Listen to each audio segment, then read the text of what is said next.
Didn't you listen to my address to the women? Yes. There I mentioned that women have certain duty. So they should use their all the capabilities and potential in training after having had the education, use that talent or education or skill for the training of children. And apart from that, if you think you are a professional, you can use it outside.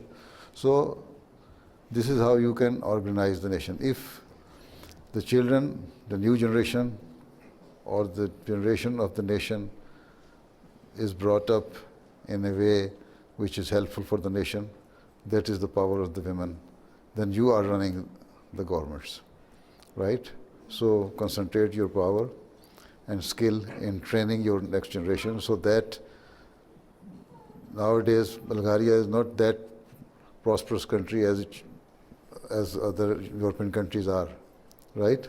So if you want to bring your country to the status of at the level of other developed countries, then train your generation so that they become the asset for the nation and bring their country to the upper level and at par with the other nations, the other developed nations.